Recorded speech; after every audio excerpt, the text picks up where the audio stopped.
Welcome to Surf Dudes with Attitude, a podcast about California dreams. This is Pete from New York City. Welcome back, gentlemen. Thank you very much. This is Zach from Nashville, Tennessee, and I will get your punch if you want me to. Not because you need me to. I had to think about that. I want to switch dates. This is George from Hershey, Pennsylvania. Switch. Wow, you are dressed to the nines, Zach. Thank you. That can mean only one thing. It can. Zach finally got that blind date that he was dreading, and it's the last episode of season 2 of California Dreams. What? Fanfare. Wow. Yes. That's crazy. Guys, it is a little bit the rest crazy. of the season. I mean, the rest of the season is upon us. It's happening. This is the 18th episode. We are finally back on track as far as the number. This definitely was supposed to be the final episode of the season. Although I think a lot of things are left in question. We have some cliffhangers to talk about. But I can't believe we made it. This has been, I guess, from our timeline, this has been, 6 months or something that we've just been working on season 2. Is that correct, George? Am I about right? That's about what it feels like, which feels like infinitely longer than season 1. Like season 1 just zipped by. I mean, season 1 was a little less, but we are almost at the 1 year mark of doing this podcast. So we are about 2 weeks out exactly from the reunion inaugural show. Planning of the show. Yeah. It was like the night I called Zach and I was like, guess what you're going to do? Guess what I signed you up for? And then George was somehow on board with me. I think I asked Zach before I asked George. I just assumed George would say yes and be a producer. I thought it was the other way around. I thought you got a hold of me before Zach. I think he told us both that you're the first one I've spoken to about this. I think I conference called everybody. I mean, if you know Pete long enough, he starts every conversation that way. Like, you're the first person I've told, don't tell anyone else. Look, and no one knows this. You are the first person I've ever asked out. And I wanted to, I wanted to have my ducks in a row before I took it to the big bad producer, Daddy Warbucks. I had to make sure I had a battle plan, so here we are 1 year later with, if my math is correct, 31 episodes that we've done of this show. It's a lot of episodes. Dude. 31 California Dreams episodes, not including the extras. Oh, I mean, we've done so many. I can't even count that high. I mean, who would bother? It occurred to me the other day that if you take the audio show and the video show by time length, yes, we've produced more content than the original California Dream series. More fanfare. That's amazing. We're sad. Wait, or what? Both. By the entirety. Yes, it's by minutes. By produced completed minutes. If you take the audio and the video shows, we've made more content than the run of the California Dream. I mean, they of what they've put out, they probably shot a lot and didn't use it. There has to be some hilarious blooper reels that we're never going to see. How much is edited out of our show, though? You know what I mean? God, all the bloopers, all the jokes. I mean, think about that. So even compare those two, and we're still ahead. Sure. I mean, I feel ahead because we've produced such great content, and this episode's going to be no different. If you are a fan, if you're a new fan, if you've been with us since episode 1, we thank you. You can go to CaliforniaDreamsPodcast.com to go on Patreon and support us. We're going to keep the show going for its entirety, come hell or high water. surfdudeswithattitude@gmail.com for us, and then surfdudeswithattitude.com. That's got all of our stuff on it. So I feel like there are moments in this episode where, listener, if you're seated, you're gonna stand up and start pacing, and if you're standing, you're gonna be floored. So I'm just gonna call it now. Like, I don't know about you guys, but there are a lot of LPEs in this. Oh, it's a rare remark from George. It is rare because George So- hates mirth. He he hates frankincense as well. But I got at least 5.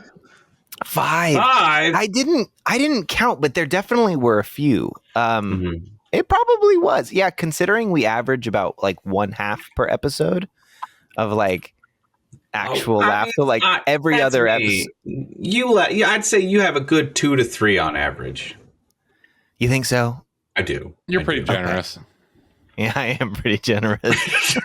All right. I mean, what's I was trying to be a generous? tough boy, and it didn't work. I mean, look how you're dressed. You I was got like, a flower I barely sticking out. even laughed. You are a bad boy. You look great, Zach. If you're not listening on Patreon, Zach has the full tuxedo on, and that's because we're about to do the prom episode. This is true. Prom seems to be a huge rite of passage in school. Did you, as a homeschooled kid, have prom? Some kind of You want to know dance something function? crazy? I went to 3 different proms. Wait, but at other schools, right? 2 of them were homeschool proms, and so Please explain that. homeschool proms exist. So the And the first kids You 2, just like dance in other people's houses. exactly. We just set up. No. No. My 2 of my girlfriends. I dated seniors 3 years in a row. Once as a junior, once as a senior, and once Benjamin 1 year Button out over of the- here. Going after Exactly. those I wanted juniors. to. I just. And then I stopped forever. That was the last time I dated seniors. Just to make that clear. You're not still dating seniors? I'm not. With maybe senior citizens. citizens, Hey, yeah, sure. I like them old. So the first 2 were also homeschoolers, but they went to tutorials, which is like a once, sometimes twice a week schooling that it counts as homeschooling, but you have other teachers and you go and you get your homework and then you do most of the school at your house. Diet school. To like, it's diet school. To I mean, I'm full on homeschooler, so that was like a little bit cheating.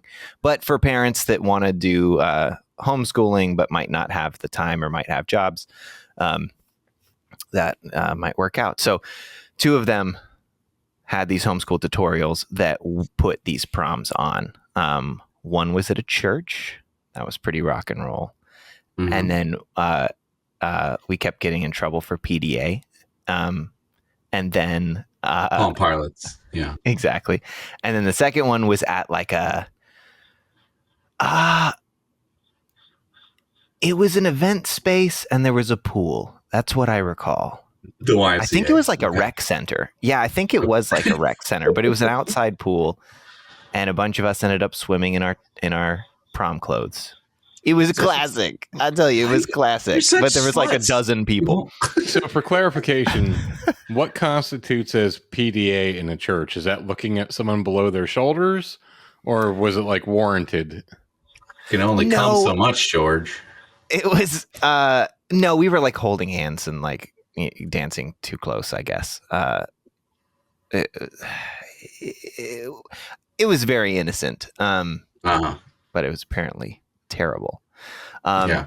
Oh, and this is funny. My girlfriend, she requested "I'll Follow You Into the Dark" by Death Cab for Cutie, and they wouldn't play it because it promoted non-Christian ideas of the afterlife. Because but then they played Soldier Boy and That classic gospel song, Soldier Boy. Okay. yeah. Pete, did And you go to a lot of proms? we had like just found out what like Supermaning that hoe meant, and we're like they're playing this, I think that's they're playing ambiguous this, enough. but they won't play this. It's like play both, but like come on. Anyway, and then the third prom that I went to was a proper high school prom. So I was dating someone who was a public schooler. And that was fun. I almost won a English, dance competition. English, I think that's what you guys call it, right? Yeah. It was pretty good. Amish It was like joke. a dance off, and I got second place, but one of the popular kids won because it was by round of applause. Was it Soldier Boy? It was. Yeah. Knew it. Yeah.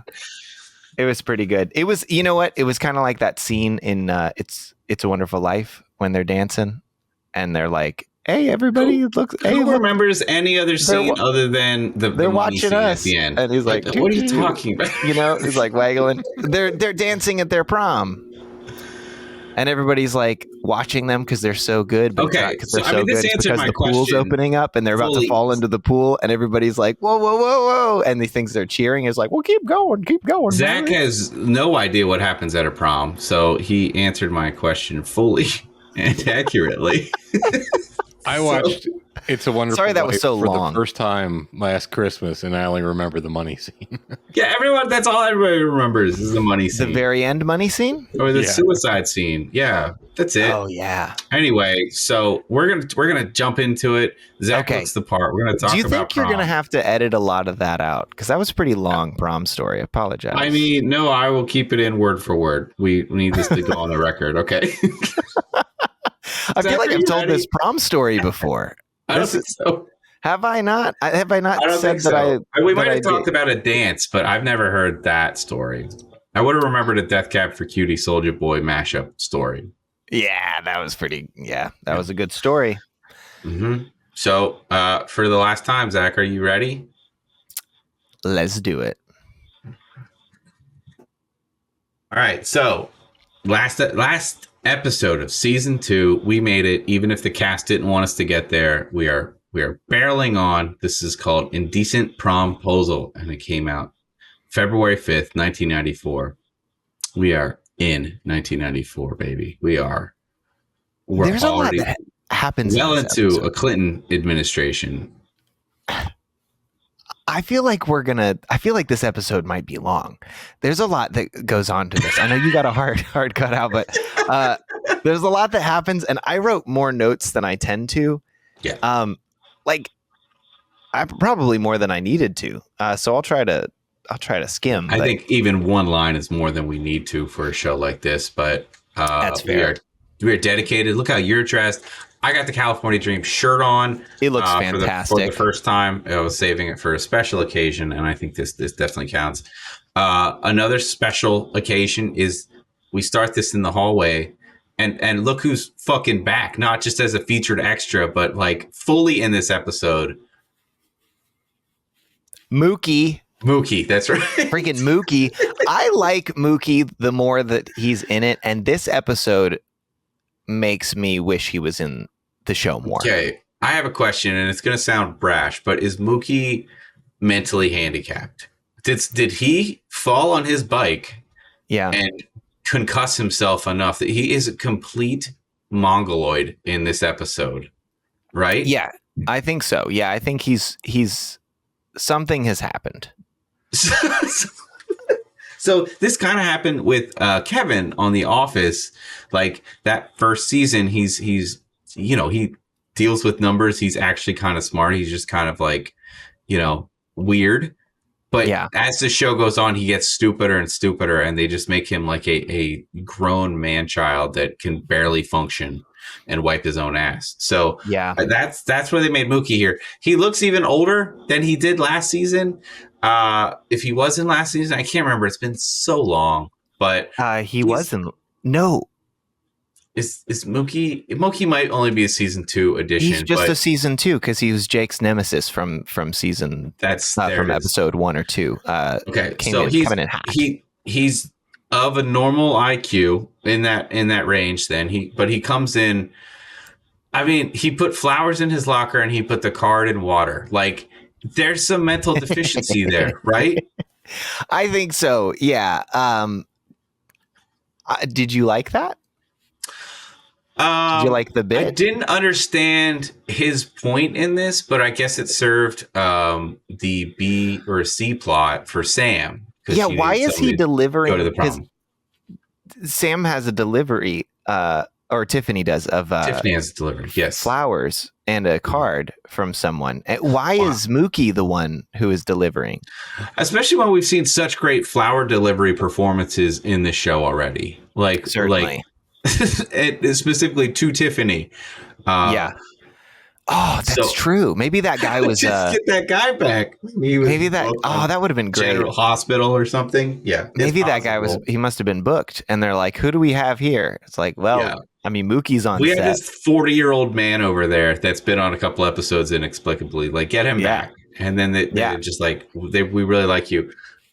He's like, I knew I should have put something in water, not the flowers. He put the envelope in water and it pulls it out very soggy. I get that it's supposed to be a joke, but like, is he that dumb? It's kind of funny. It's just usually you make the football players that dumb because they're big dumb jocks. But like Mookie, he has to operate a motorcycle, like, and he does in this episode. He has a motorcycle with a sidecar. Like he had to actually go somewhere and get a license for that. No, yeah. Okay. Well, he's delivering some flowers from a person named Glenn Roberts that was recently a patient of Tiffany's because she's a candy striper, if you remember. That's only brought up when it needs to be brought up. Mm-hmm. And when I read the synopsis for this episode, I guess I briefly skimmed it and I tried to speed read or something because I literally read that Glenn Roberts was a platonic friend, but Jake is okay with him asking Tiffany out because he's blind. And I was literally like, okay, we're going to see a blind episode. That's cool. That's an interesting, how are they going to get around that? So then when I found out that Jake just said, is he blind? Or at first he says, this is an old guy, right? And Sif's like, no, he's a senior at the other school and he's my age. And then Jake is really upset because this guy is a threat. But he's pretty jealous. He's pretty. Mm-hmm. He's got his hackles raised. Yeah. You know, it's a beautiful noun, and not a good name. Okay. Is it? Oh, I'm really curious. Glenn. It's Glenn. You know, a Glen as a place. What is it? Oh, Glen's like a Glen. A scenic Glen. Water feature. Scenic. It's a stream. A Glen. Is it a stream? But Glen. Glen needs a rebrand. The name needs a rebrand. That's all I'm saying. Okay. No, I mean it's very archaic. So maybe a name like Edna or Edith. Also, these are old people names that need a rebrand. Yeah. Well, get on TikTok, man. Be the change you want to see in the world. Okay. So the dreams, I guess, are supposed to play the prom, right? And the prom is that week, right? Glen is a valley. Sorry.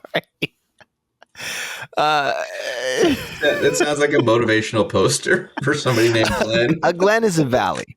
Okay, it's not a it's a place in which to frolic. I want to thank our crack rat McNally George for searching this stuff in a timely manner.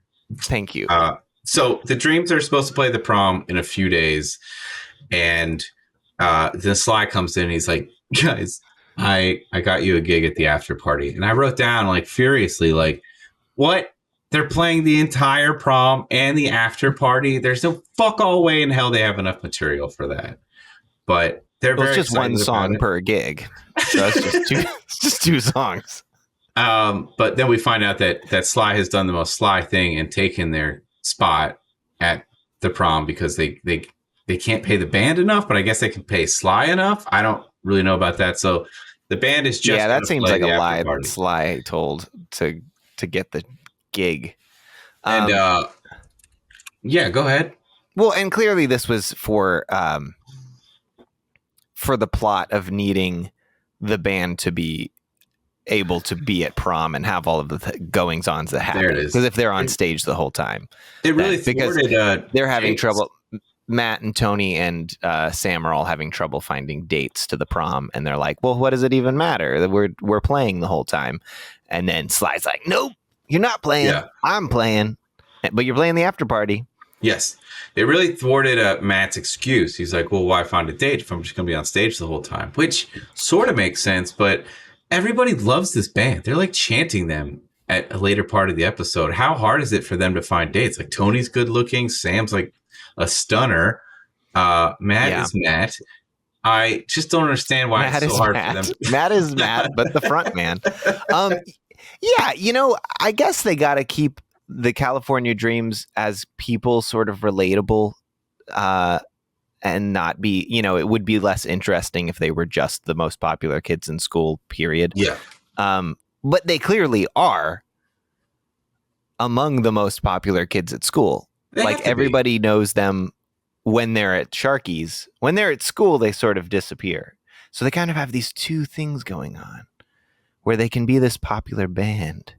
Did you notice that as a kid when you were watching this show? Were you like, oh, it'd be so cool to do this? And then you're like, but it wouldn't even make me popular. That's the thing. I would still have trouble making dates. So as a kid who actually went to public school, brag alert. It's the only flex I have here.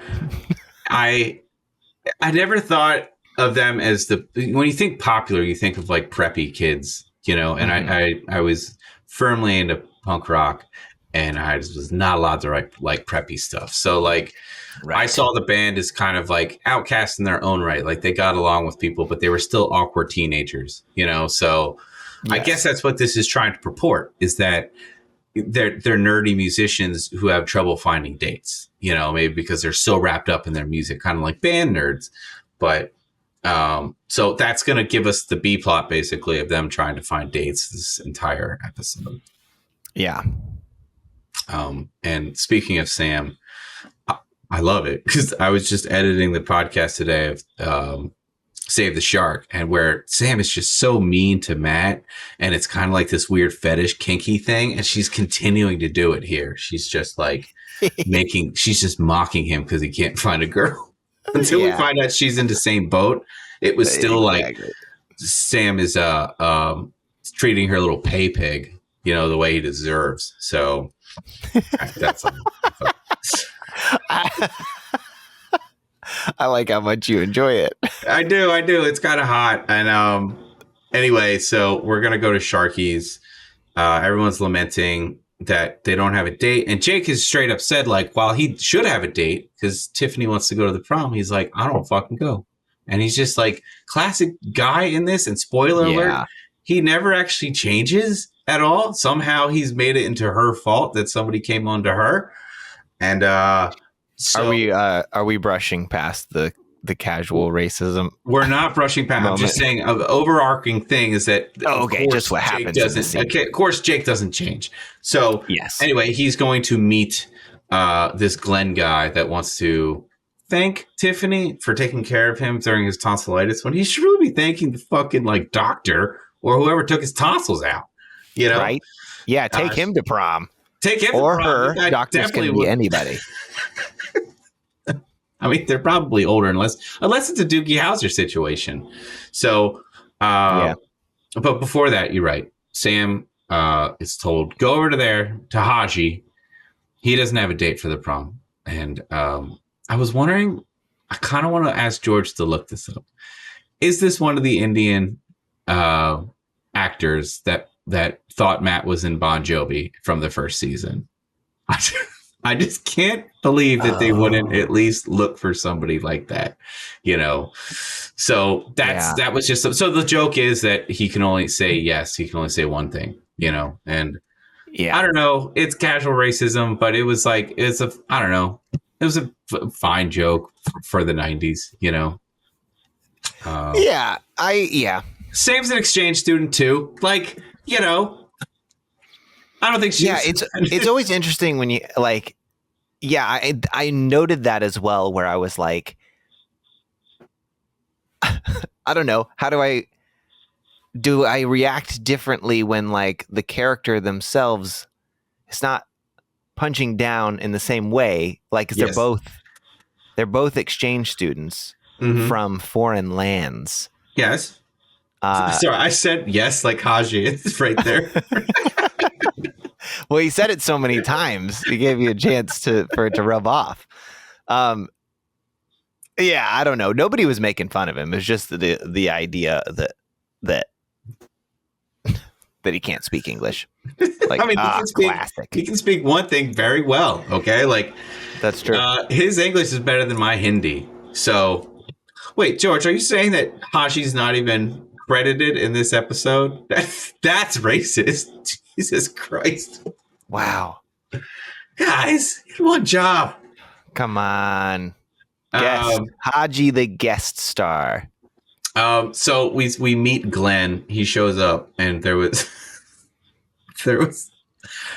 actually two lines that made me kind of chuckle almost. Okay, so I'm with George. Like, this episode was kind of funny, but I think I laughed more at the absurdity of some of the stuff. But the one line where it was like, Jake said, like, I don't know, Glenn said something about how he's got a Ferrari. Maybe it was that, and then Jake's like, "You want some ice cream?" Because he just got his tonsils out. That made me laugh. And then Sly, the fucking sociopath, when Glenn's shaking everybody's hand, he's like, "I don't know you, don't touch me."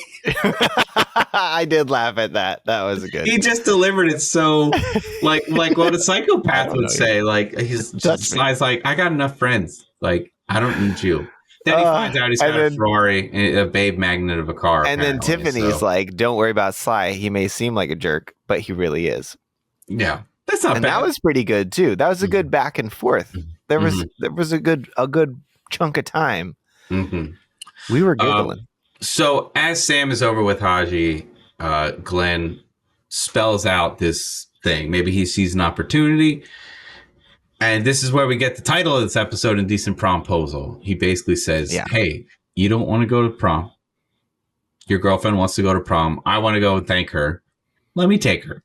You know, at no point, now that I've seen the rest of the episode, at no point did this seem innocent to me. This seemed weird from the jump. And I'm not a jealous person. I don't get jealous like that. So even... it's just so strange that they would go this far with it. And it's obvious that they watched the movie Indecent Proposal, which, if for some reason you don't know what that movie's about because you're under the age of 30, it's about Woody Harrelson and Demi Moore in a relationship. Robert Redford meets them when they're on vacation in Las Vegas and says, "Let me sleep with Demi Moore for $1 million. You know, it'll help your whole relationship and family because you're losing your farm." So it got couples across America talking. Would you do it? Would you do it for money? Yeah. And like Robert Redford, what a hunk. Okay. So all the women were like, I'd do it. Can I be there? Yeah. Okay. So that was my question here. Is Jake or Glenn, like, who's the cuck? Who's the bull in this scenario? Okay. Because this is very, I just say it doesn't make any sense because this is so not in Jake's wheelhouse. Like, you think he's so manly in the sense that he's possessive. He would go there the entire time. There's no way he would just let this go, let this happen. Yeah. But for the sake of the plot, he lets it happen, and it does not turn out well for anybody. But Glenn kind of puts some icing on the cake, and he's like, listen, you let me do this? Instead of $1 million, what's $1 million in kid terms? A summer residency in, where was it? Acapulco? Where? Yeah, Catalina. Catalina. At his dad's resort in Catalina. Some rich people. And he's already winning over the rest of the band with, or at least Sly, letting him drive his Ferrari. He lets him drive his Ferrari. He just hands him the keys, and then it falls in Sly's hand, and a spotlight shines on Sly's hand. The prep for that scene was... And the Hallelujah song comes on, which was also like... That feels like it's of the same era. Well, obviously, because it goes from the show, but of the, like, he's standing right behind me, isn't he? Like, when something awesome happens, you got a spotlight on it, and then you got Hallelujah, Hallelujah. And I was shocked. It's such a sight gag, and you could tell everybody was waiting for it, and everyone had to pretend it wasn't going on, and the camera work was janky as shit. So it was, and it did seem delayed. It did seem like somebody didn't hit their mark, and so they had to kind of awkwardly wait there. And, it didn't land. You know, Okay, but I guess. But they did it, and I was proud of them for doing it. It's like I don't know. Anytime they put a little extra effort, I love it. It's like when their bus fell apart when they kicked it all at the same time. It's just like, man, somebody had to rig stuff up. Somebody had like the lighting crew had to have a spotlight in place for that day, and they had to like focus it and test it. The spotlight operator that has never done anything on this show is finally like, this is my time to shine, and he choked. So I had a question: what is this? What is the summer gig? Do you think they don't go into it? They just said a gig in Catalina. Does that mean they go and move there and they have a residency? What, they're playing once a week? They're playing every night? What do we think? Where is Catalina? Oh, good question. I think it's wherever it is. It has a lot of Glens there. That's for sure. Thank goodness. Wait, which kind? Is it the valley or the stream? Yeah, or the person. I don't need more than one Glen. Too many persons. In my life. So it's an island off California, apparently. And okay. So let's say they would have to relocate there. Let's say they could boat off for it's like a weekend residency thing. They're taking their sustain pedal and their little dinky amps on this boat. You really think? Okay. I mean, they are. Well, maybe if it's an island off of California, is it a big island? Do they have an ongoing ferry system? They might. Not prepared for any of these. Yeah, George said he thinks so. That's good enough for me. That's an authoritative answer. That's really nice. Right, So they take the ferry. That's probably covered. You know. So while our Captain Ahab looks that up, we are going to go to the garage. Do you think in this scene, Matt Brentley Gore knew that he was done? I mean, it's maybe a question for later, but it doesn't seem like he maybe he knew it and didn't tell anybody, because like there was no indication that Matt was going to leave as this is his final episode. But do you think he knew? Because I was just thinking as he was kind of like dicking around in the garage, like, does he know this might be his last time in the garage? Does he? Yeah, I thought about that, about like everything that he did was like, wait, did he know this was his? And I know we've talked about it. But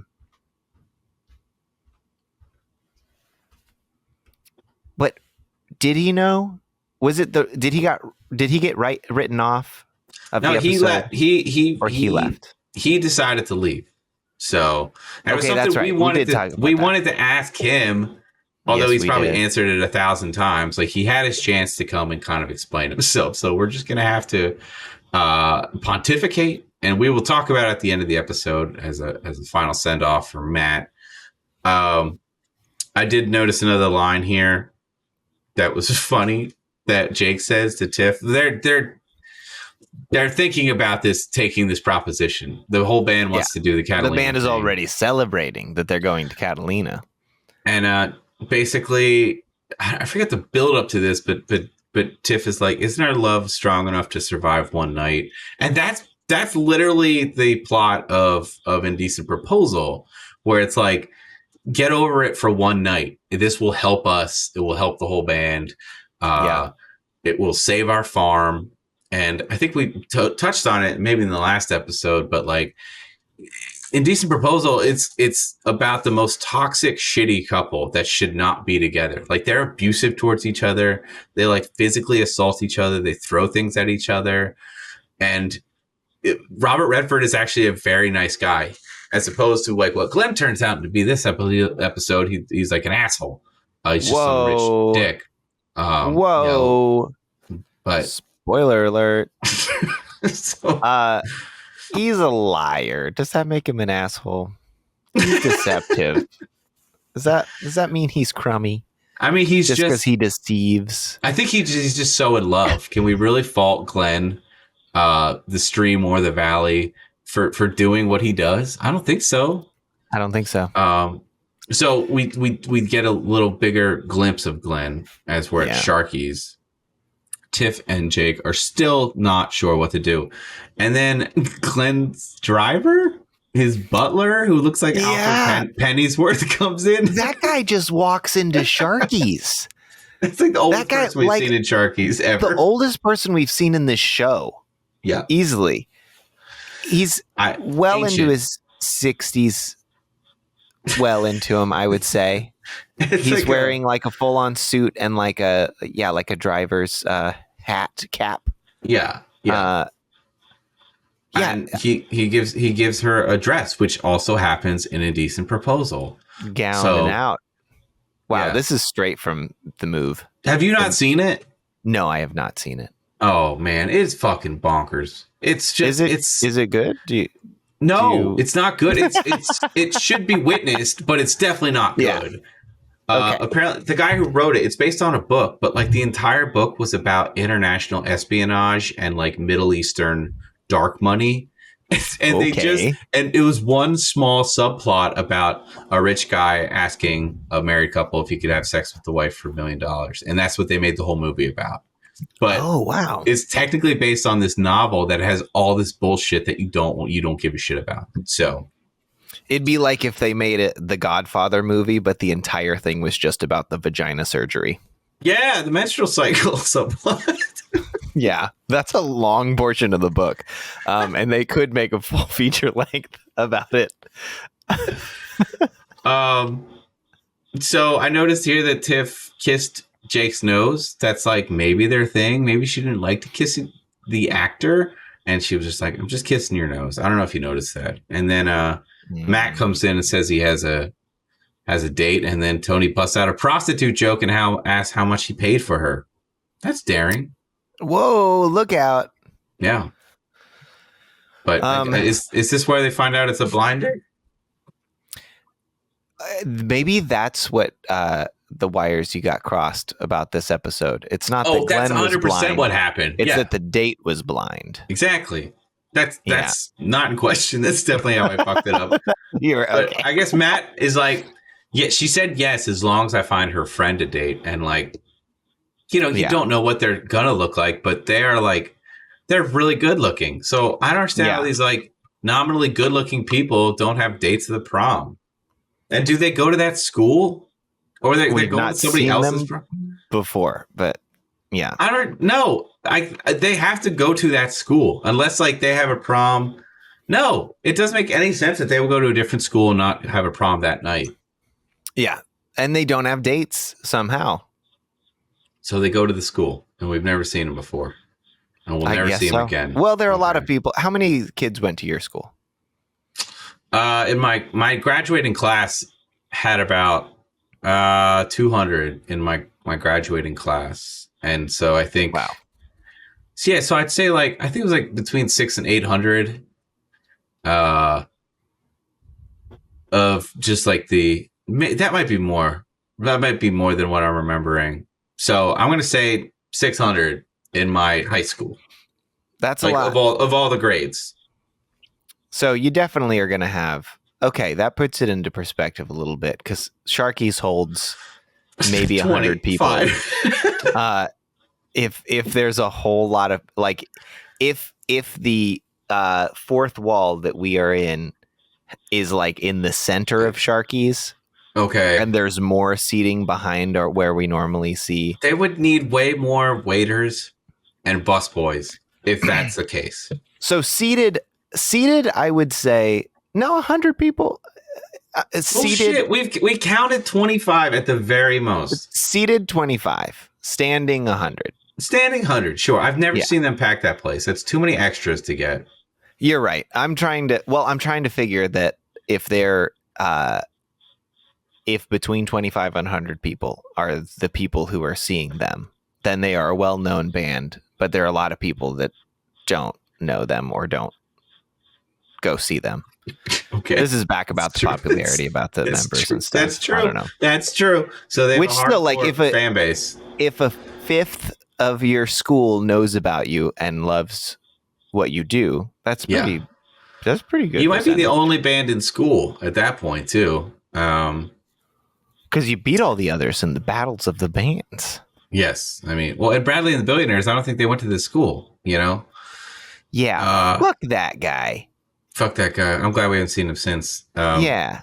We're going to jump to the garage. Wait. There's one more important thing that happened Is in there? this scene at Sharky's. Yes. Okay. At the top of this scene, Sam is frustrated with not having a date, and she hops up and announces in front of everyone so that she won't back out. Yeah. The next person that comes through that door, I'm going to prom with. Mm-hmm. And who walks in the door? Our man Mookie. Mookie comes back. Yeah. I thought we were done with him after that first scene, but no. Oh, no. We get him. We get a lot. So much.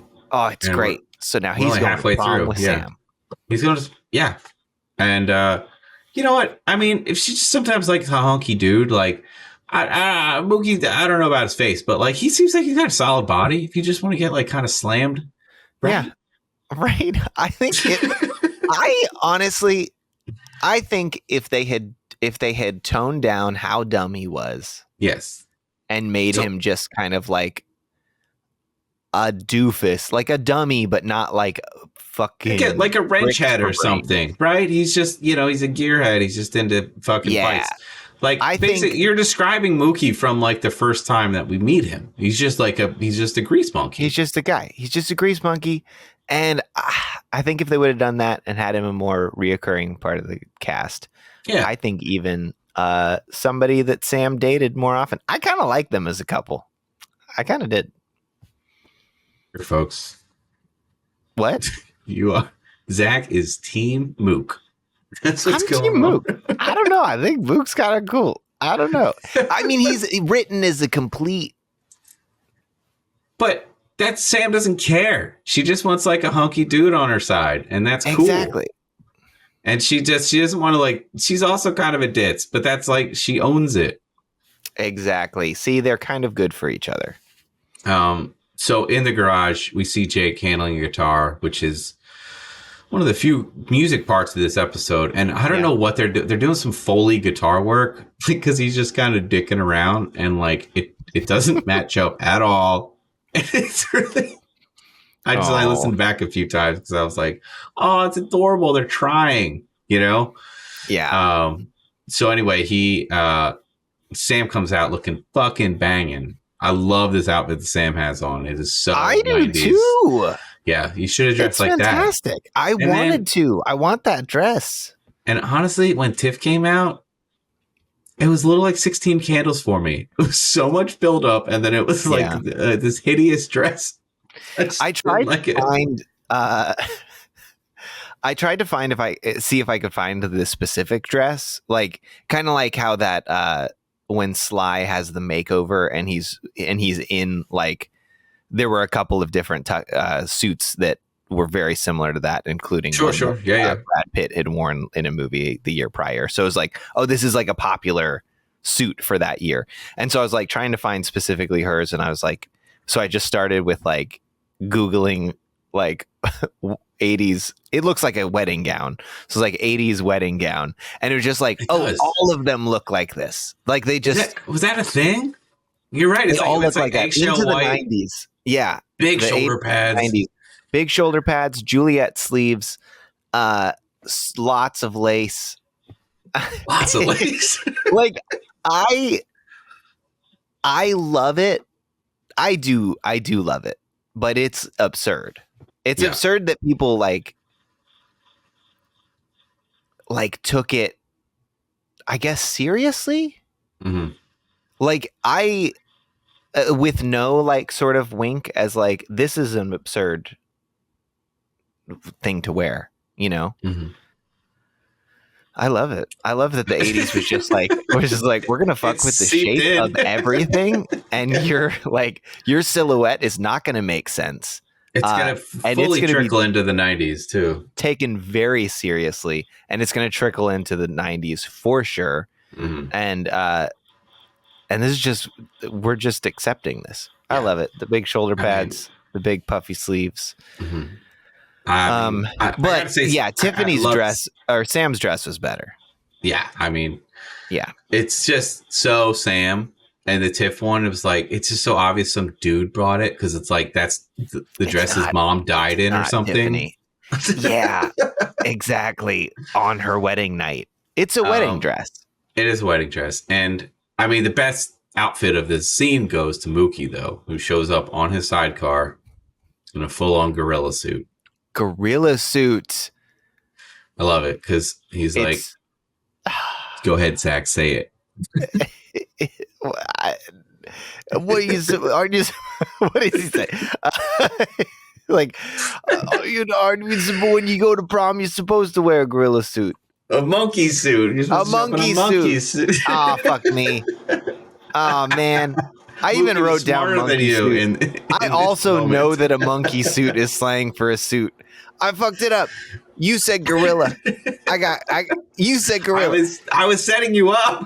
You gotta, hey, you're supposed to go to prom wearing a King Kong outfit. How's that? You gotta know what a crumpet is to understand cricket. That's what you're saying. I guess so. So I get Glenn shows up and is, he's like, oh, you look great. He gives Tiff the corsage. And I was like, why doesn't Jake just fucking go? This is so dumb that this was actually a choice to like, well, I just want to go to the movies, and I just want to go to prom. Like, it's so dumb. Yeah. Just do it. If you have a significant other, a lot of times you got to do shit you don't want to do. That's just it. You go apple picking, you go to a street fair, you go to the mall, you return shit from Amazon. This is just dumb shit that you don't want to do, but you have to do it sometimes, and that's okay. Because they do dumb shit for us all the time. Hey, listen to my podcast. They should. Okay? Exactly. Listen to every episode, or you don't love me. Jake definitely seems like he wants to watch in this situation. Like, this is so odd that, like, have fun with my girlfriend. It's just not like I'm all about hot wifing and polyamorous relationships and non-nuclear hierarchies in relationships. That's all good, but it doesn't make sense for Jake's character whatsoever. So no, it's really shocking that Jake goes through with this. Yeah, because he doesn't really seem to care about the gig that much either. It's not like I'm going to give you a new bike that you're like. It doesn't benefit him at all. Like, he could take or leave a fucking summer gig. He's never been like, oh, we haven't played a gig in a while. Like, that's just not. Yeah, so. That's a good point. I know I missed a couple, so you can correct me. I missed a couple of episodes this season. So if anything popped up, but we've had a lot of people in this band who have made sacrifices or who have made big life decisions around the music. Yes. Yeah, we haven't really seen Jake give that same dedication. Jake is bound for a solo project that he ends up focusing more on, and then eventually missing gigs for, where he just and then eventually solos. And then he just plays solo. Like, that's the attitude. He's got a solo band. He writes his own stuff that's separate, and he's like, hey, why haven't you shown this thing yet? Like, why haven't you shown me this new song? It's like, oh, I'm thinking about actually releasing it under my own name. Yeah. That shit's right. It's coming down the pike, baby. Mm-hmm. You know what? I'm not going to confirm or deny that whatsoever. I mean, it won't in this universe, but if I know band members and archetypes, and just seeing how this guy has not really done anything, that like for the band. Zach Fable's going to start his own California Dreams podcast. Exactly. Exactly. I'm going to do my own solo thing. Like, why didn't you mention that scene? I was thinking about I kind of had some things I wanted to talk about it on my own podcast. Oh yeah, your jokes are just too good. Yeah, I kind of give my second rate jokes here. That's why I noticed. So, yeah, that's why I'm not that funny. So I mean, okay, so we're gonna go to prom, and I gotta say, not for nothing, but like, just everything we're talking about, Jake, like Glenn seems like an upgrade. Before he kind of shows his true colors or whatever, like I'm like, this guy cares about her. He's probably willing to do dumb stuff with her, and I don't know. He's good looking. He's got money and stuff. Like, he's not like an alpha dick. I don't know. He's not a bad option. Your team, Glenn. Look, I'm a romantic. What can I say? I know. I see Jake and Tiff's relationship, and it's a bad relationship. It is a bad relationship. And this whole time, I'm wondering if this just fell on the schedule of when Tiff and Jake are not in a relationship, we would not have a plot. Basically, every other episode, they're not together, and they don't pretend that they're together. So this episode, it would make perfect sense for them not to be together. Okay, and you don't even need that Jake subplot, but. Well, except you need what happens at the end. You definitely need what happens at the end, and we wouldn't have a title otherwise. But that's true, or a plot.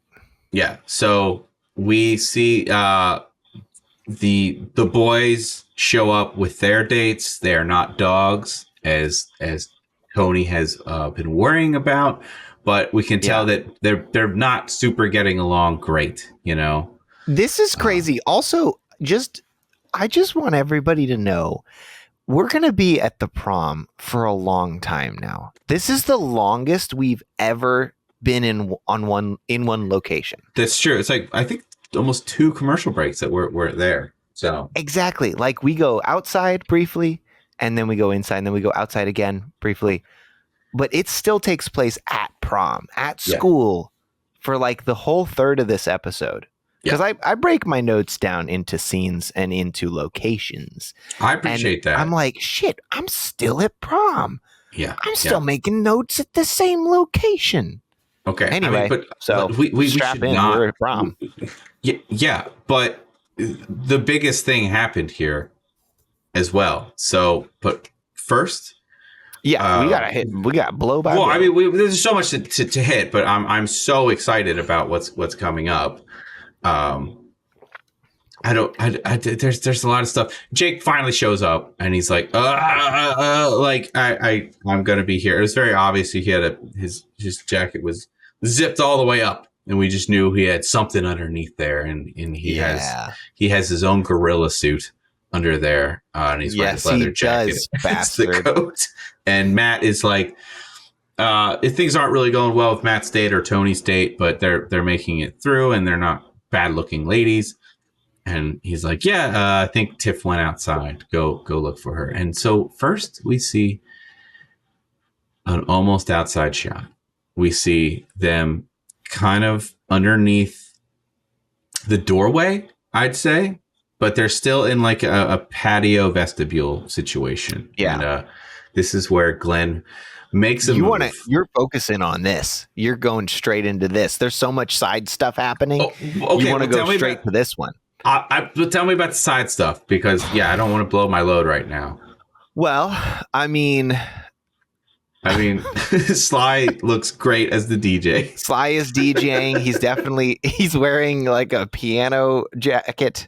Which he's worn before. I'm pretty sure he's worn that before, and I love it. Somebody in the comments also on the video said that Screech wore the same jacket in an episode. That is maybe where I saw it. Yeah. So you might have seen it there. I think Screech wears that on maybe the Zack Attack episode. And there's another character, I don't remember who it is because I don't give a shit about Saved by the Bell, but one of the characters is also wearing a dress that one of the people at prom is wearing, like the lady with the like rainbow fluffy sleeves. Apparently that's a dress that came up. So thank you, commenters on this on the YouTube video. It's just Mallory. That's who's commenting. Exactly. That's who it was. So Sly's doing that. Sly's taking advantage of the fact that he's driven a Ferrari. So he's at least one lady thinks that's pretty cool. Mookie and Sam seem to be having a good time. There's a certain point where they're like dancing together, and she's dancing like on his feet, and they're like kind of stilting back and forth. It's cute. It's funny. Choreograph that. You appreciate that. It's cute. I don't know if you've ever dated somebody who's like considerably smaller than you and you can just do stuff like that.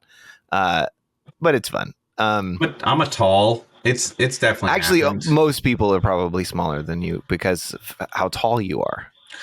Yeah, I had a girlfriend who was 5'1" for a little while, so it was like a whole foot shorter than I was. 4'11". which was a whole foot shorter than me. Yeah. Look at that. 2 inches from dwarfism legally, I think. Wow. Yeah, it's true. 4'9". Well, we'll get there because you shrink over time. Honestly, I didn't see Matt and Tony doing that bad on their dates, but they definitely tried to. They did this on purpose so they could do the swap later, which I thought was super sexy. They're into like that swinging. Was pretty sexy. They're swinging. We're swinging now. Yeah, I guess. Yeah, like Tony and his date are not getting along. Because he keeps saying the wrong stuff. She's like a feminist, I think is the joke here.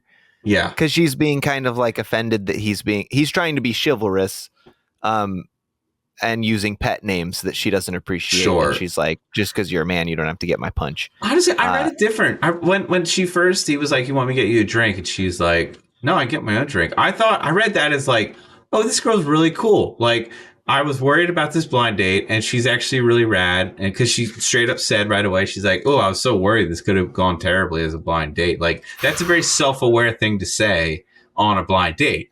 So I'll be like, oh, this girl's cool. But yes, they set it up. I thought she was cool too, but I think, that's what it's the 90s. So what it's she's got to be us. the Jesse Spano is that it's situation. Like, oh boy, she's going to be annoying. She's a feminazi. She wants to get her own drink.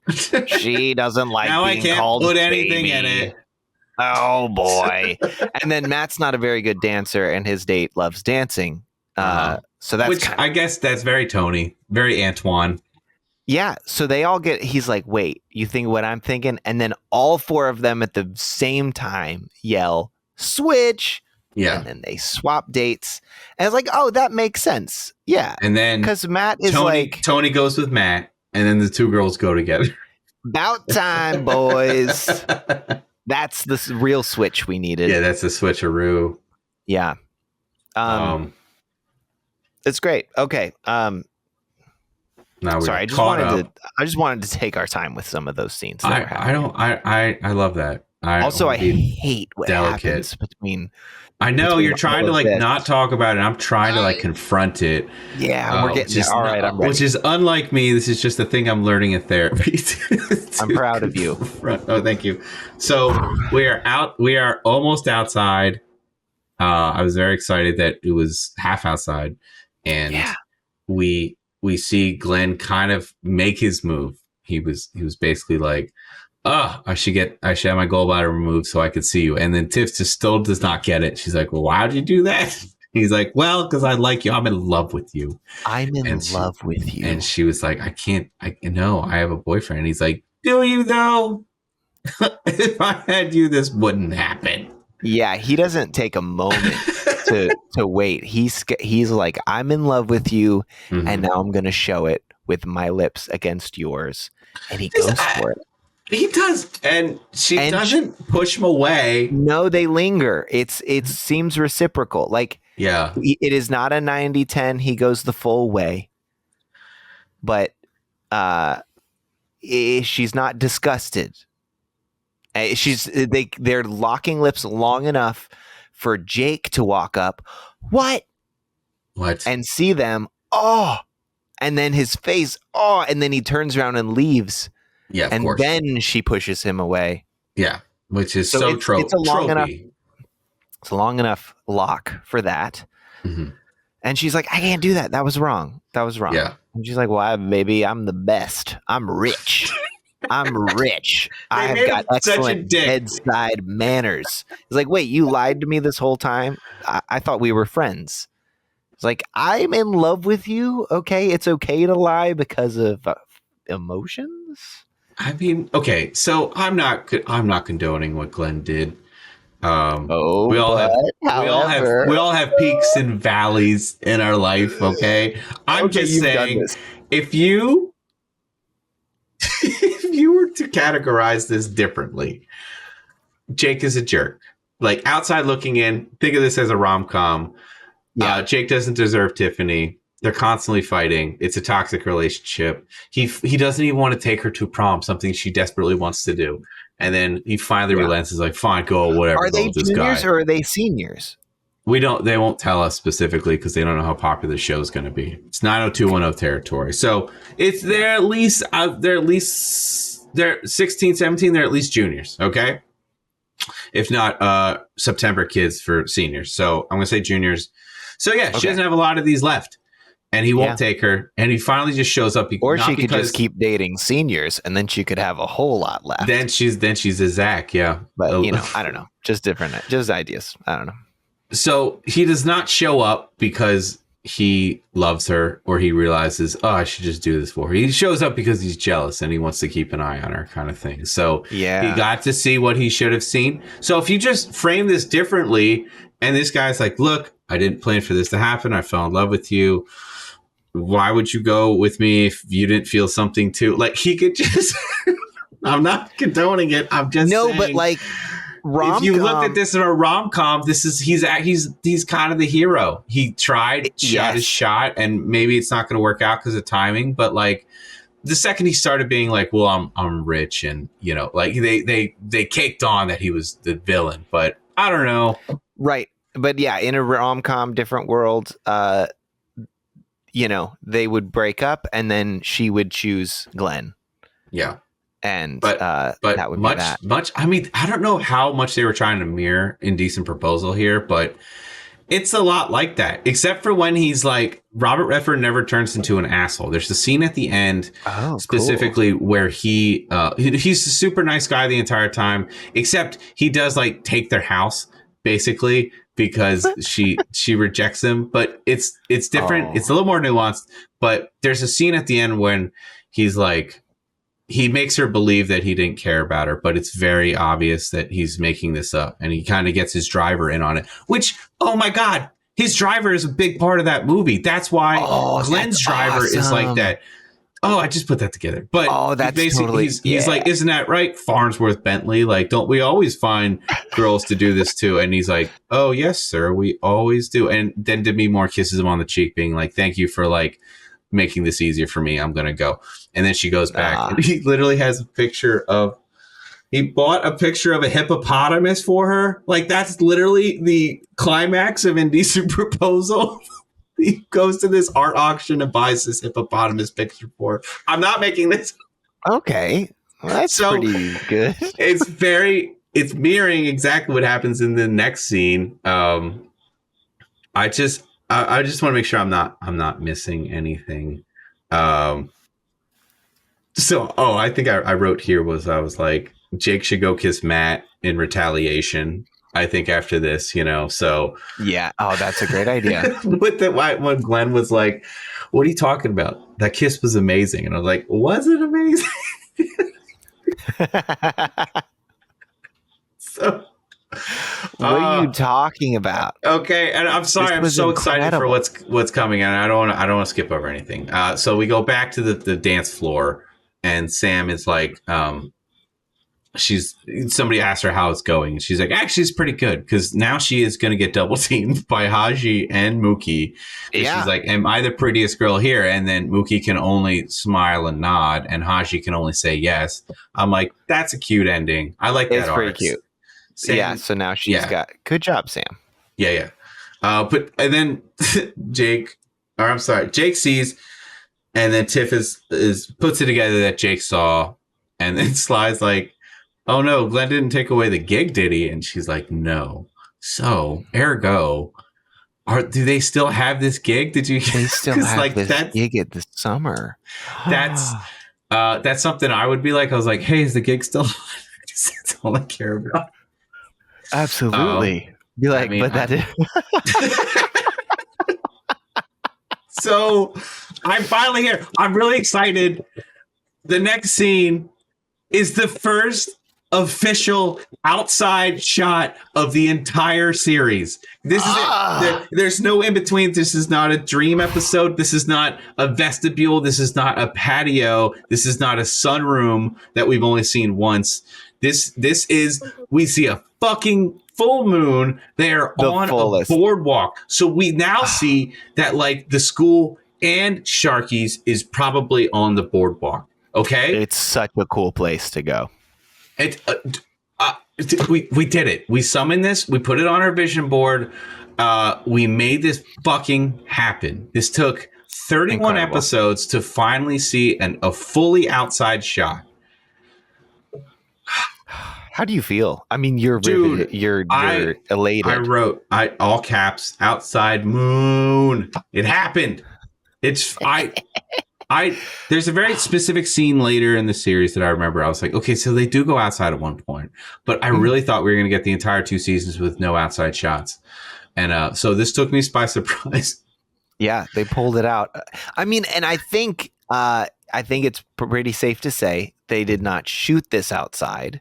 Yeah. Oh, for sure. You know, not a real moon. Get double excited if there was actually an outside crane shot, but no. Yeah. It was definitely on a set, but still, I mean, we take what we can get here on. Wait, so are you saying later in the season you do notice outside? Is it outside? No, it's the same situation kind of thing. It might even be the same exact set. So okay, well, then that's pretty good. So it's a great set. I have to get up and grab something real quick, but can you? Jake is out here. He's really upset. He has a speech where he's watching two birds. Did you write it down word for word? Can we find it? Can you do this speech for me? While you're getting something? Well, because I think George also sent us the script for this episode. If you could pull that up real quick. I got this. You do that real quick. Yeah. Let me see. I gotta find. I got closed captioning on the YouTube video. This is gonna work.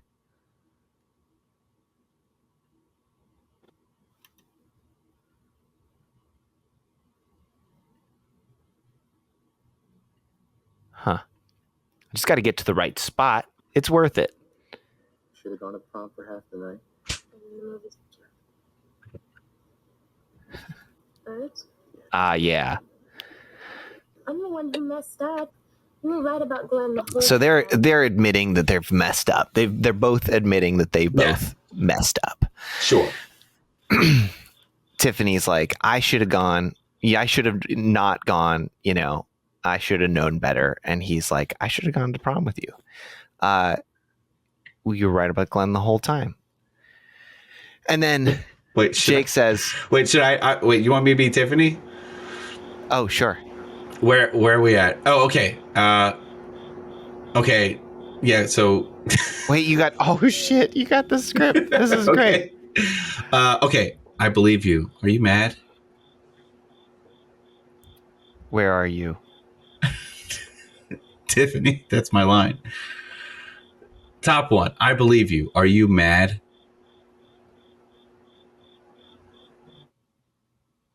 Thank you.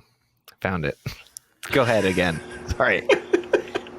Jake, I have to tell you something. I saw. Wait, that's not right. I think these are. I saw backwards. you kissing him. Oh, I'm sorry. I didn't plan to. It just happened. I believe you. Are you mad? Yeah. Mostly at myself. Why? I'm the one who messed up. You were right about Glenn the whole time. See those two sandpipers over there? Birds? Oh, yeah. I've been watching them for a while. And at first I thought the big one was stupid because he keeps digging up food and letting the small one eat it. And then I realized that maybe he was just helping her out because he loves her. I should have taken you to prom, Tiffany. No. The little sandpiper is wrong. She didn't let the big one get all of her food. It's not fair. We should have listened to Sam. We should have gone to the prom for half the night and the movies for the other half. So what do we do now? I don't know. We could just pretend the whole thing never happened. I love you, Jake. I love you too. But I just can't shake the image of you kissing him. Sorry. Yeah. Me too.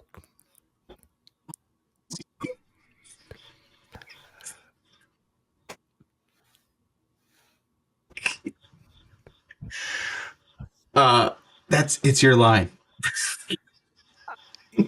Did you say I don't want to lose you yet? I don't want to lose you. I can't help it. Just the way I am. So I guess we're breaking up then, huh? Oh, wow. Big time. I mean that end scene. That's End really scene. good. So is he saying with that story that he should have thrown up digested food into her mouth? I do not understand this birder. Jake's a birder. He's a horny birder at He's that a birder. too. Yeah. I like how you see those two sandpipers over there, and she's like, the birds is like, just in case, because I was like, I'm not a birder. I don't know. Yeah. I don't know about a whole bunch of stuff. It's okay. surprising you're not. I know. I only know so much about aviation. Okay. And the animals that participate in it. Yeah, for sure. So they said sandpipers, and I was like, huh? Sandpiper Air from Wings, of course. What is that? What is a sandpiper? Is that a bird? Is it a fish? Is it is it sand? Is it a sand section?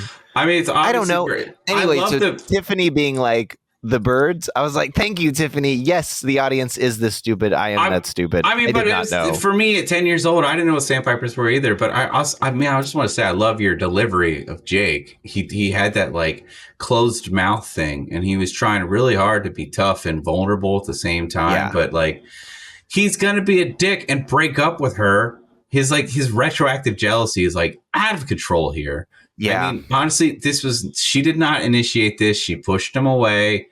You know, this could have been chalked up as like bad decision making on everybody's part. So it's just so silly that like we leave this episode basically with them like breaking up over this as if it's her fault. Yeah. Just pushing her into the Pete arms Garrison. of Glenn. Pete Garrison here. I almost cried. Did you? I did, and I was so surprised by myself because I think not identical to this, not because of jealousy, not because of sort of a version, not the same circumstances. But I've had breakups like this where it's just like we're backed against a wall. Neither one of us, something happened and it's going to change things forever. And now it's just like, and it just feels awful. And the way that they delivered it and the way that we delivered it, I mean, damn. Yeah. But just like their voices getting smaller and smaller as they're talking to each other, Yes. like fighting back the emotions. And Tiffany just like, oh man, it was sad. It was sad. Yeah. And I don't like them as a couple. Yeah. Like they sure. mostly are bad for each other. Maybe it made they're you nostalgic for teenage love. I think that is maybe what this is trying to evoke, right? Potentially, yeah. I mean, because they weren't, but it's your first love, so of course it's not going to be like great on, Well, and I would like to say that, like, I mean, now, I'm not a monogamous person now and haven't been for a little bit, but like, in my teens, I was very jealous. Yeah. Yeah, I would have definitely broken up over something like this. I mean, it is realistic in that fact, but they're 30 years old. They should know a little better by now, I think. It's true. I mean, we've been using that joke for 31 episodes. We're not stopping now. This at least has confirmed that Sharky's is on the boardwalk, which is something that we've long suspected. This outside shot is a blessing. Okay, so Sly comes out and he's like, guys, get in there. Everyone's waiting for you. We don't get paid until you fucking go in. And I love it how he says, just say let's do it and start the song. So he's aware. Say let's do it and do it. So when he says let's do it, did you hear this? We hear stick clicks, and then after 2 clicks, we hear Matt counting in, and then there's still a delay. So even when Matt's counting to a click track, still can't get it. Still not quite right. But this was and it was kind of wild to have him. I was like, man, One last time, Matt. One last time, Matt Garrison. This is his last appearance on this. He does not come back for a cameo.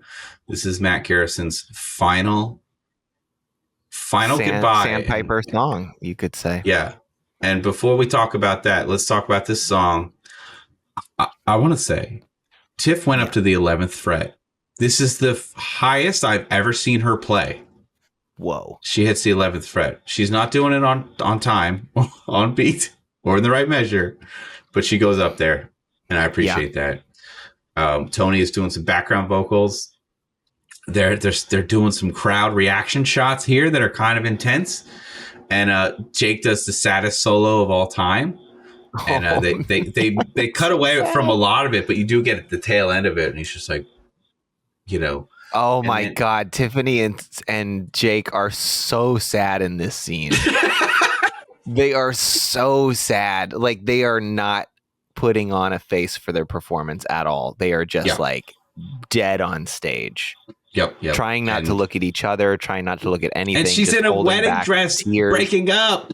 She's in a wedding dress that somebody else gave her. She probably has to give back. I think so. Oh, yeah. Oh, no, that's going to be an awkward interaction with the driver. Oh, for sure.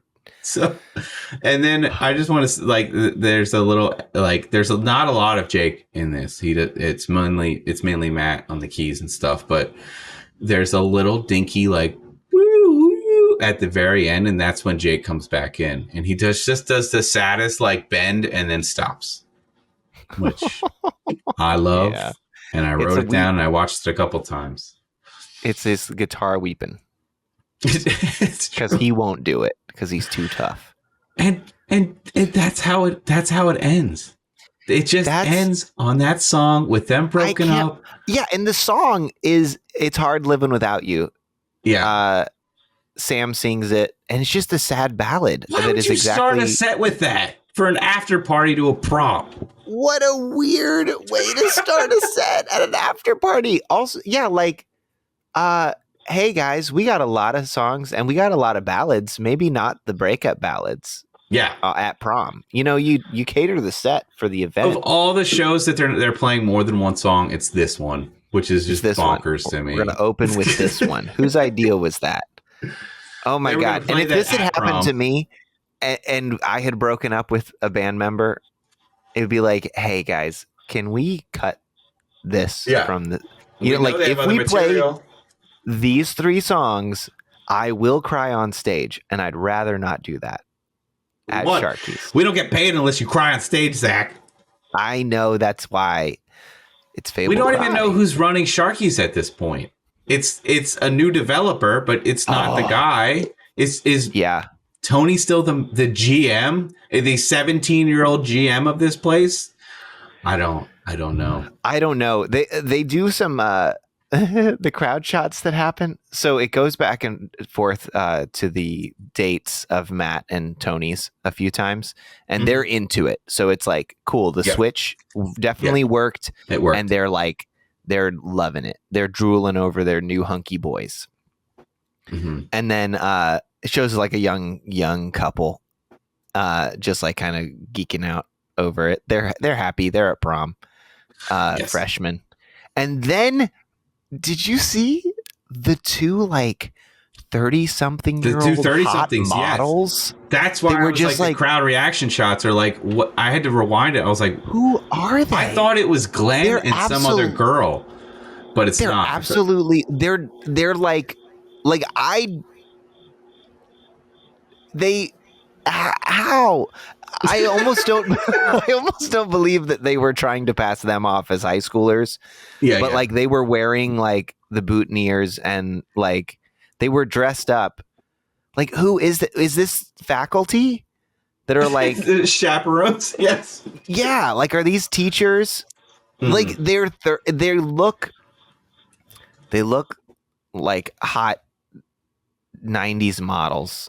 Yeah. And they are. But I guess they're like, Yeah, I can't live without you. I'm glad we didn't break up like those two did on stage, very obviously. Yeah.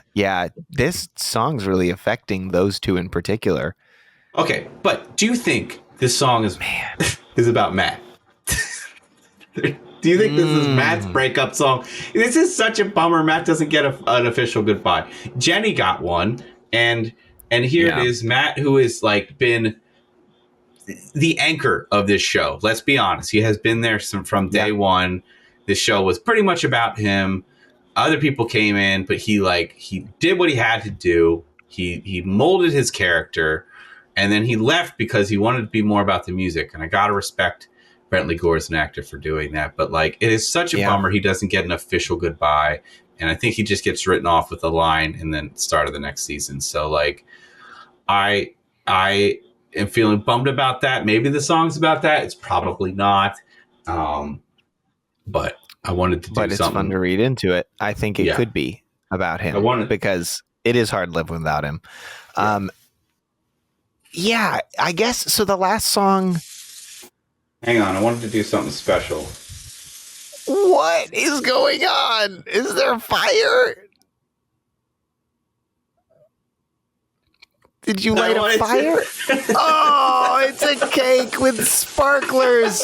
The sparklers inside, which is probably a terrible idea, but this is wild. You are a wild animal. Thank you. The fire alarm will definitely go off here in a second. Ow, this hurts really bad. Oh, the sparks are everywhere. I'm gonna put this away. Peat, your brand new sleeves. They're on fire. Oh no. Okay. Oh, the fire alarm is going off.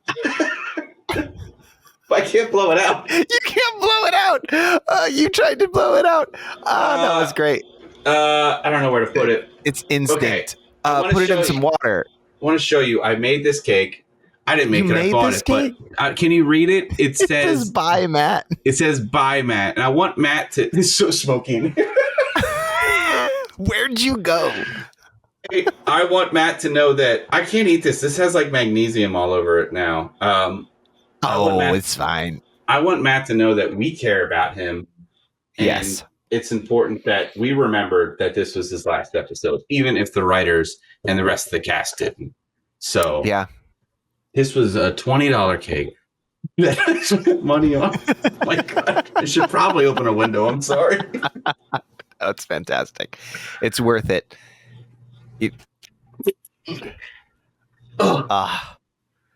What a dream. Okay. What a California dream. That's wonderful. It's just like a plain ass vanilla cake. I wish that I could have some.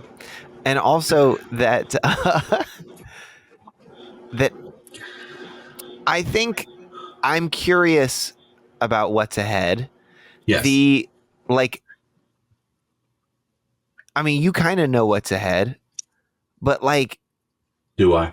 I mean, we know it's just weird. It's like, it was weird getting rid of Jenny for sure. Yeah. But it feels extra weird. Oh, because Matt's been in it twice as long. That's probably why. It's just duration. But also he is written as kind of like. But he's like the songwriter. He's like the main force behind the band. So who's in charge now of the California Dreams? Is it Sly? Who's the one who's like, hey guys, I know shit's going crazy, but we still have to practice, please. That's been Matt the whole time. Of like, sure, he's had a few dramatic moments in his life, and many that I'm sure we haven't even seen. But for the most part, he's the guy who's just trying to hold the band together. And it's just like, hey guys, that's big shoes to fill. Somebody's gonna have to come in with that kind of sweet, delicate personality, be a songwriter, be vulnerable. Who is it? Is the new guy? I know there's a new guy. Is he? There's a new guy. Is he sweet? Guy. He's definitely sweet. He comes in as he's Sly's cousin, joins the band.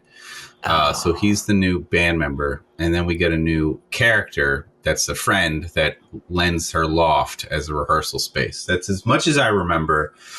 But I guess What? they all kind of live there. I don't know, but like the Garrison house is dunzo. We And- never see the Garrison house again either. I don't think so. No, I mean, we that definitely- makes because Matt sense moves. That's they write him off as like, oh, Matt moved, So he moved.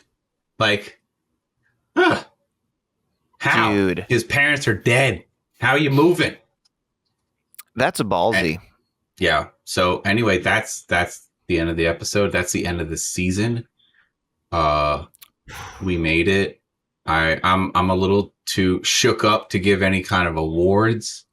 I just want to sit with this feeling. Yeah. I don't know.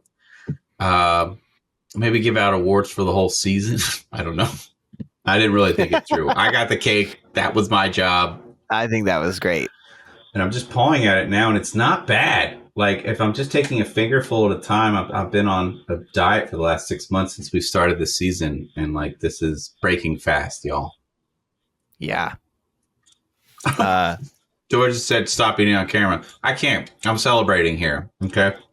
It's only so often that you get to celebrate the end of the second season of California Dreams. It's true. It's happened very to us, and maybe the cast of California Dreams if they had the fourth, but the fourth ought to do so. Yeah. So I hope. I hope so. Yeah. What was that farewell like with Matt? Because if they didn't know, like, was this during a break and he was like, "Hey, by the way, I'm not coming back," and then everybody was like, "Oh shit, we got to rewrite everything," or like, I don't know. I'm very curious about the process. I believe that he maybe said, and I think maybe he said this on a podcast or alluded to it, that he asked them to write more about the band stuff, and they're like, "We're taking it a different direction," and he's like, "Well, okay, I'm out then," like, and I think he tried actually to focus on his actual music. I don't know, George, do you have any knowledge of this? This is stuff we were going to ask Brentley, and he says he's still down to come on the show and talk about it, but I'm like, this is the time, although this is not your farewell episode, it is. From what I saw in other interviews, he was saying that it had taken a turn to being more, sitcom-y, and the music was going away, and he was more of a rocker, so he wanted to focus more on the music end of it, so he just wanted to part ways. Mm-hmm. Hey, I mean, good for him. So he maybe had, so that was a conversation he had with the writers or creative team, that he was like, so either the creative team pulled the rest. Needs to happen, and then when they didn't happen, he's like, well, this is what I'm going to do then. Yeah. So he kind of gave him a warning. He's kind of expressed somewhat like that regret would be, he's like, I probably just should have like rolled with it a little longer, and that would have been interesting. But hey, he gave us 31 when he found out episodes. how hard music is. Yeah, seriously. When he found out that that playing music in every 3 episodes in a national sitcom was probably as big as he would get with music. Mm-hmm. I mean, at least on like a consistent weekly basis, like it's something. Yeah. But I don't know. Do we want to give any final thoughts about that? Was season? No knock on him and his efforts to get music. That was just it's fucking hard. The temperature of all music industry people. Yeah. Yeah. You don't know what might be a peak, peak, nobody's dead yet. There's still time for new peaks. And new Glens measured in different ways. Exactly. Now we're talking. I mean, so if I'd most like to be in a band, I'm going to give my Tiffy for the season out to Sam. She was a great addition. I really like her character. She's a great singer. And I don't know, she kind of knows what sitcom she's on, She's a ditz, and I love it. I love that she's all sex positive and just kind of wants to be a fun party time gal. Even though she doesn't want to be on this podcast, I really appreciate her wanting to be on a show. I mean, we don't know that she doesn't want to be on the podcast. No one's invited her on yet. Well, I've heard things. We'll see. We'll give it a shot. Maybe next season. It's not like Kelly Packard, Michael Cade, who's ignored our requests. They've ignored our requests. I mean, ignored, missed, semantics. Michael Cade? I think Michael Cade. No, I heard from the agent that Michael Cade is down. He's just busy. So Okay. So don't worry. We'll get that interview. And if we don't get him, we'll get Tom Cruise, and then he'll have to come on. So okay, thank goodness. Anyway, I mean, I've really enjoyed this last season with y'all. It was definitely different, but we took it in stride. We had a lot of great guests this season. We got to talk to J. Anthony Frankie from the fucking show. That was kind of a whirlwind thing. We got the interview. We had to put it out in less than 3 or 4 days. We talked to the cast. We talked to the agent in charge. I don't know. There's going to be some fun other stuff that we're trying to plan. We're going to do some fun in between season stuff. We're going to take a little break, much deserved. Zach is going to start working on his festival that he does every year. Now I'm going to figure out what I'm doing with the band. And then, I don't know, we're going to see you next season. I guess that's the plan. We'll have some bonus content here and there. Most importantly, just keep us in your feed, and it will be updated when we come back from the new season. If you follow our Instagram, Facebook, or website, we'll make announcements there. But we're definitely taking a little bit of a break, and we'll be back not too long. Yeah, we'll update when we're coming back. I don't know. It's been so fun. I really look forward to this. I've said before that this is it's just better than my music in a lot of ways, because I look forward to it. I do want to do the work behind the scenes, and I know the numbers that we're getting aren't as high as we'd all like, but I'm kind of content with the feedback we're getting from fans, and I'm just happy where it's at, happy where it's going, and I just don't feel stressed about it. So that's huge to any creative out there, because usually it's a stomach full of knots, and this one is still fun. So that's a testament to working with you both. So thank you for all the hard work behind the scenes, George especially, and Zach. You look great every week. Thank you for coming. And I don't know, it's just been nice getting to know you both a little more throughout this. Man, you see those sandpipers? Cry again. You see those sandpipers over there? It's been an absolute pleasure. It's been great working with both of you. There are no two people I would have rather gone through 2 seasons of this show with. So thank you both for your dedication and hard work. Yeah. Do want to take the moment to say we come on this show every week, and we talk about California Dreams, but music is something that definitely affects all of us deeply. It's at the heart of all 3 of us. If you have not checked out Fable Cry or You Bred Raptors, that is something you absolutely need to do. It's not like your traditional rock music. Both of these bands are very unique in their sound, and excellent musicians. So please check out You Bred Raptors and Fable Cry. They will not disappoint you. I think, Zach, if I'm not, we're both coming up on 15 years old, aren't we? I think both of our bands. Yeah, we are. In February, it will be 15 years for this band. And that is, we've done 1 year of this podcast, and just the amount of work is astonishing. So 15 years being in a band is huge to keep going. So not to toot our own horn. So I will say it for Zach. That's an amazing feat. Congratulations. I'll say it for huge. You if you like. Thank you. Toot, baby. That's really why I'm doing it. Yeah, that's incredible. That's a lot of time. Mm-hmm. It's a lot of time. And good luck with the festival planning. If you guys want to go to fablecry.com, you can help them on their festival planning. I'm not sure when this is coming out, probably after the fact, but you can still support the bands. You can still support this podcast. Go to CaliforniaDreamsPodcast.com. Help us out. We got some fun, side projects planned for the in-betweenies. And then, we're going to be changing stuff up in the 3rd season, because we got to keep everything fresh and different, and we'd love to They're hear from you. changing it up. Why shouldn't we? Yeah, surfdudeswithattitude@gmail.com. Let us know what you want more of, what you want less of. I don't know. Less Sly being creepy. We'll see Less what we Sly can do. being creepy. Here. I'm going. Yeah, you guys. This is. Oh, I didn't need a chance. It's my turn. It's my turn to be a little sappy. All right, fuckers. This has been a pleasure. I had no idea I was going to do this a year ago until Pete called me and told me about a little show that I had never heard of. Yes. And I happened to have the time. And I mean, I like to put on these outfits and to jump in and make jokes about this show. The amount of work that you guys do to keep this going, like, there is never a down moment, for you two. Like I can pop in and out.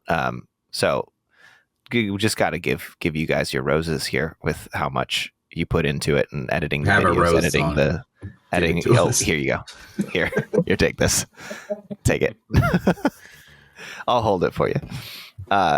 No, it's incredible and it's inspiring. Kind of in my own artistic endeavors too. Seeing how much you guys put into this is like, I don't know. There are sometimes lulls, and there are times when it's like I feel like I could be doing more, and then I'm seeing how much you guys are doing, and I'm like, oh shit.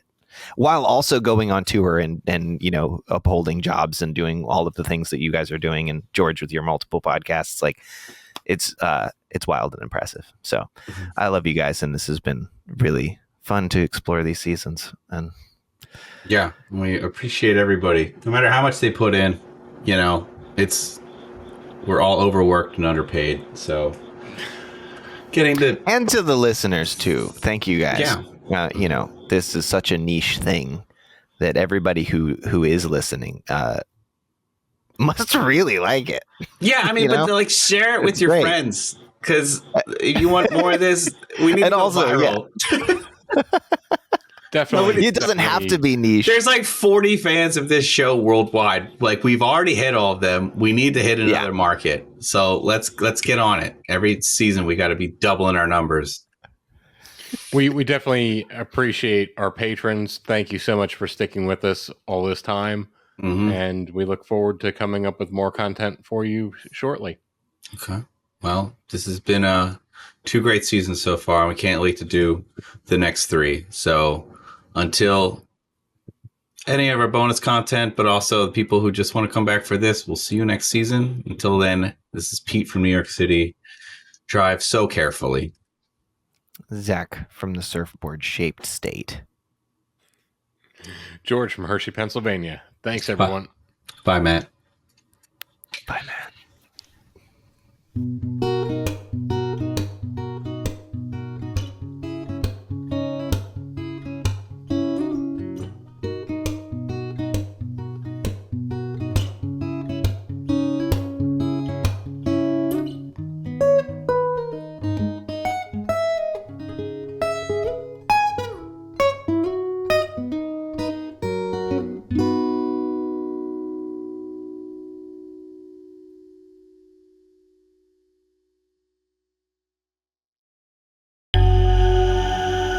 This has been a Winning Moon production.